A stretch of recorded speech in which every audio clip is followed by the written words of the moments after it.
Hello friends, I'm glad to see you in this lesson. Today I will show you absolutely every step of the lash lamination procedure. We will pay special attention to the materials that need to be used at each stage, and I will show you a slightly unusual technique for the lash lamination procedure. I use it when I need to work as quickly as possible. So we always start, of course, with cleansing the lashes. And for cleansing, in fact, you can use absolutely any product you like. I mostly use a foam cleanser, just a regular lash foam. If there is mascara or eyeshadow, of course, you need to remove all of that. And for this, we will need micellar water or any other product that can remove makeup. After cleansing, we move on to the stage of placing the silicone pad on the eyelid and laying out the lashes. Beforehand, of course, we need to decide which pad we're actually going to use today with this particular model. As you can see, I took the InLei pads. These are InLei pads designed for a lifting effect. Honestly, I can't recommend these pads 100% for purchase because they're great, but they're definitely not universal. There are no sizes, meaning all the pads are exactly the same size. The set includes 4 pairs, and they're all identical. The only difference is that 2 pairs are matte and 2 pairs are glossy. So there are some differences, at least in the material. But, you know, these differences aren't that significant. If we actually had different sizes, it would be much, much better. As it is, these pads are suitable, for long lashes and for medium length lashes. So if you mostly work with short lashes, if you have a lot of clients with short lashes, then I honestly don't see much point in getting these pads. That's all there is to it.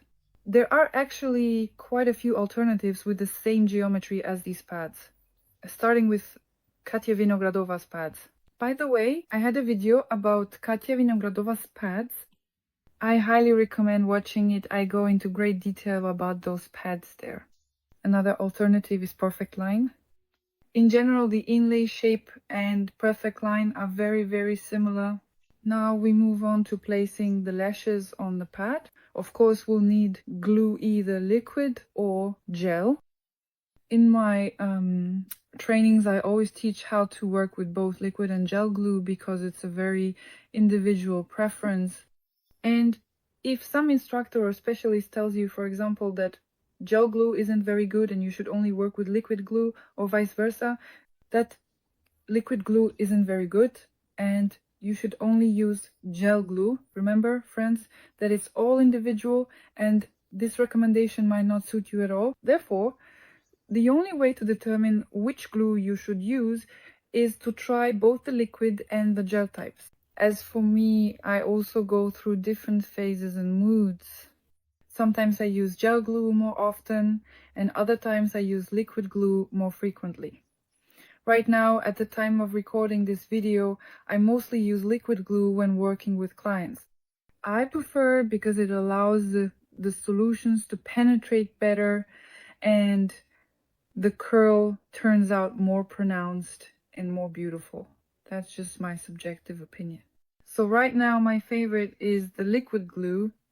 As for the brands I use, they are mainly Lash, Go and Freeweaver Heart, specifically Freeweaver Heart. There is also another version available. I also like the Elami glue, and actually, to be honest, there are a lot of really good brands on our market. If we're talking about a tried and true option, then of course it's Lash. Go Glue, it has been on the market for many, many years. I was already working with it back in 2020. Next, what other tools and materials do I use for application? Specifically here, in this particular work, I used an MFI. This is a multifunctional tool, and you can see which application technique I use, how I position the tool, and in what order I perform the actions. On my channel, you can find many demonstration models where I actually show how I perform the lash lamination procedure in practice. And you might notice that from video to video, my application technique may change slightly, specifically the materials and tools I use. This is because, firstly, with certain lashes, it's more convenient to use specific tools. For example, if the lashes aren't sticking during the application, try working specifically with tweezers or an MFI, because a cotton swab, microbrush, lip applicator, or any other similar tool absorbs a bit of the glue. And when the lashes aren't sticking to the rod, it's absolutely critical that we don't lose any glue or just remove it ourselves with a cotton swab. We already don't have enough adhesive strength as it is, not enough to attach the lashes. That's why I use a tool that doesn't remove excess glue, in this case, tweezers or an MFI. And of course, I never do a lash placement without an applicator. It's a little comb for lashes. It's always very convenient to comb through the lashes with it. Mine is from the brand InLei. This is just my absolute favorite applicator, specifically the InLei 2. There's also one version. The difference is that it has fewer teeth. I prefer the second version more. Remember, I told you that in this video I would share a slightly unusual technique with you. Take note, I've done the lash placement on just one eye. And I immediately move on to applying the first solution. This way I don't waste any time while I'm doing the lash placement on the second eye. The solution is already working on the first eye, and I start the timer on my stopwatch. With this technique, you absolutely must not work without the stopwatch. You need to have the same processing time on both the first and second eyes. Start the stopwatch and only then proceed to apply the solution. So you can ensure that the processing time on the first and second eyes is the same. Otherwise, you'll end up with different curls on the right and left eyes. To apply the solution, I use a completely ordinary brush. In fact, there was even a time when I used a painting brush for this. I went to the Circle store. You could also go to Leonardo or really any arts and crafts store. I went up to the stand where they sell brushes and picked one that had the right shape. It was a fine brush. You know, it looked a lot like the professional brushes used for applying the solution. I just picked one that looked similar, and honestly, I used that brush for a really long time. It was cheap, but it worked just as well and did its job. So you can definitely save money on brushes. It doesn't really affect the result that much. And look what happens next. I have the first solution applied to the first eye. During this time, I'm laying out the lashes on the second eye and already applying the first solution to the lashes on the second eye. The whole time I'm working with the timer. I'm repeating this because it's very important. This technique is especially well suited for practicing professionals. If you already have some experience, and also for beginner technicians who, let's say, quickly understood how to do the lash layout, because after all, we're all different and we learn in different ways. If you, for example, are able to do the lash layout quickly enough from your very first day of work, then you can try out this technique. If, however, you still spend a long time on the lash layout, if it takes you, say, 10 or 15 minutes to do one eye, then, of course, no, don't use this technique where you do the layout on one eye, apply the product, and only then move on to the second eye. Because while you're laying out the lashes on the second eye, the product is already working on the first eye, and you might over-process it if you take too long. For me, laying out the lashes on the second eye usually never takes longer than 5 minutes. So 5 minutes is actually quite a long time. If the lashes are easy to work with, if it's comfortable for me to do the layout, and I've chosen a rod that fits perfectly, then I can finish the layout on one eye in just 1 or 2 minutes. So that's absolutely normal. pay attention to how I photograph the lash layout, how I hold the phone, and the angle I've chosen. This is a great angle that you can use as well. Just watch how I do it and repeat. You can also see the lens. Here it's the Grid Macro brand. In general, I highly recommend developing the habit of constantly filming everything around you while you work. The process. How did you apply the product? How did you do the layout? Film yourself from the side while you're working with a client. Tidying up your workspace, set up a camera and film how you do it.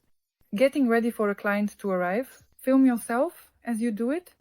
This will really help you create content for social media and, of course, attract clients. After a while, you'll quickly remember, oh, I can actually film this, let me set up the camera. And this will only take you, well, just a minute.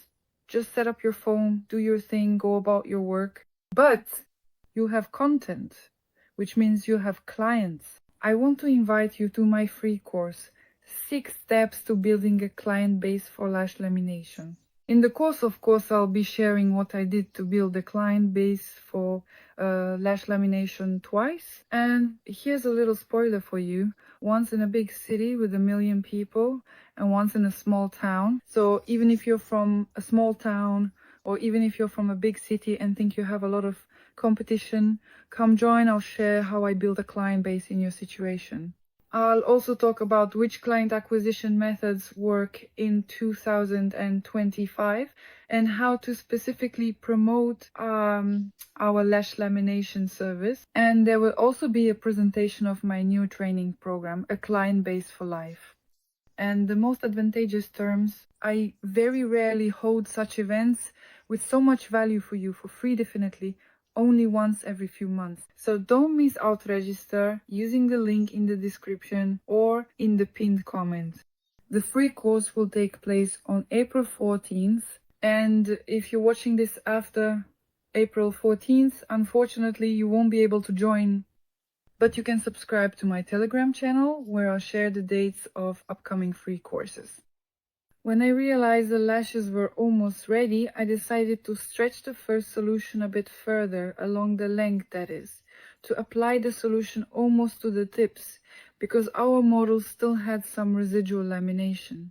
For a very, very short time, in general, you should never leave the solution on the tips for long. Keep this in mind, because the tips are a very vulnerable area.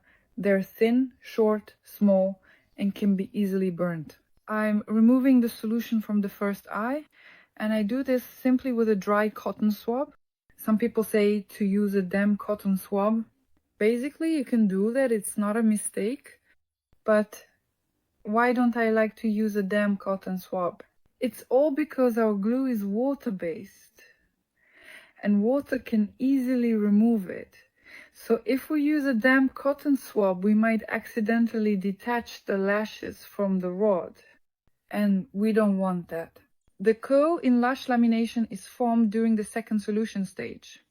And it's very important that while we're applying the second solution, all the lashes remain on the rod. That's why we use compensators, tape, or reattach the lashes as needed.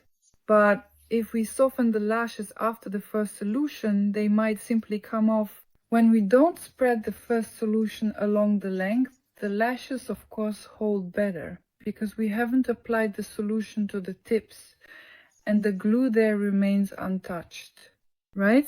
So it holds just as firmly as before. And if we do spread the solution all the way to the tips, the glue softens and naturally the lashes are more likely to come off. But don't worry, you can simply reattach the lashes at this stage. For example, that's what I did. So now look at what's happening. I'm still keeping the first solution on the second eye because the processing time isn't up yet. I applied the solution there later than on the first eye.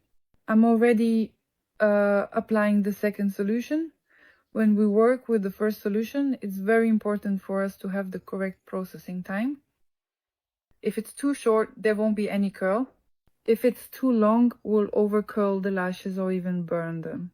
By the way, I recently made a video about this situation, so you can watch it if you're afraid of burning the lashes. That's why when we work with the first solution, we set timers and keep track of when we applied it. With the second solution, things are much simpler. The most important thing is just to leave it on for the required amount of time. In other words, we need to make sure it's on for at least 6 minutes. Here refer to your own instructions.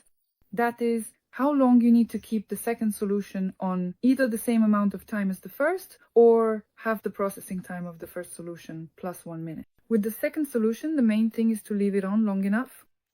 And if you leave the solution on for longer than recommended, it's absolutely fine. The second solution can stay on the lashes for a long time. So here I don't set any timers or anything. I just apply the second solution and calmly continue working. When it's time to remove the first solution from the second eye, I also make sure to spread the solution along the length because I did that on the first eye. And then, as usual, I remove the first solution with a dry cotton swab and apply the second solution. While the second solution is working, I start getting ready for the next step. And the next step is tinting the eyelashes. I use Levisim dye, and with this particular model I will also be tinting the lower lashes. I don't always do this simply because not all girls, not all our clients like having their lower lashes tinted. Some people say, oh, I look like a cow, my lashes go all over the place, I don't like that. But others, on the contrary, like it, these girls prefer a bolder look and use mascara to highlight their lower lashes. And of course, in that case, why not tint them during the lamination process so they're also bright and dark? When I work with clients, tinting the lower lashes is included in the price of the procedure. In other words, I don't charge extra for it, but I do it upon request. So I ask, do you want it or not? To tint the lower lashes, I use Black Patches Special reusable silicone patches designed for tinting. At first, I just used disposable patches. That works too, and it's also convenient. I removed the second solution from the first eye, also using a dry cotton swab, and then I start applying the dye that I've mixed. I apply the dye with a brush as well. And by the way, here's an interesting point about brushes. How many should you have? Personally, I believe that you should have a separate brush for applying the first solution, because the first solution breaks the disulfide bonds. If we use the same brush for all stages of the process, we might not remove the first solution from the brush thoroughly enough, and it could end up on the lashes again at another stage. So basically, it's just an unnecessary risk. That's why I always use one brush for applying the first solution, and after that, I just go with whatever feels right. I have a lot of brushes, so for each stage while working with this model, I used different brushes, but you can use the same brush for applying the second solution, the dye, and the Botox. After tinting, we apply the Botox. Sometimes beginner technicians ask, what's the difference between lash lamination and lash Botox? The only difference is in a single step. These are absolutely two identical procedures. It's just that there's this distinction. You can have just lash lamination or you can have lamination with Botox. And sometimes this procedure is called lash Botox, although in reality it's lash lamination with Botox. So we're simply adding one more step, the application of Botox. That is, it is leaving. It's not a mandatory part of the procedure. You can choose to do it, or note it's entirely up to you. I apply the Botox along the entire length of the lashes and leave it on for just a couple of minutes. And then I move on to the final step, removing the pad and cleansing the lashes. For this, I use regular water and sometimes also use a foam cleanser, the same foam I used at the very beginning to clean the lashes from dust, makeup, and makeup residue. Now, at the very end, I can use it to remove dye and glue. First, I try to clean the lashes as thoroughly as possible while they're still on the pad. Then I remove the pad and go over the space between the lashes as well. And remember, after you remove the pad, especially if you use a lot of water, you won't see the true result of your work right away because the lashes are wet and damp. When the lashes dry, they lift up even more. So first of all, if you remove the pad and suddenly see a weak curl, don't get upset just yet. It's possible that once the lashes dry, they'll lift even more. That is, if you left the solution on long enough and did everything correctly. But sometimes there are situations where, while the lashes are still damp, everything looks beautiful and perfect. The lash dries, and that's when we see that it curls inward, shrivels up, and lies against the eyelid. In other words, it's obvious the solution was left on too long. So, to see the true result of your work, your clients' or models' lashes need to be dry. Let's take another look at the result. We've achieved this kind of awesome dramatic lift. And on this wonderful note, I want to remind you that I'm waiting for you in my free course, 6 Steps to Building a Client Base for Lash Lamination. Thank you for watching, friends, and goodbye to everyone. See you in the next video.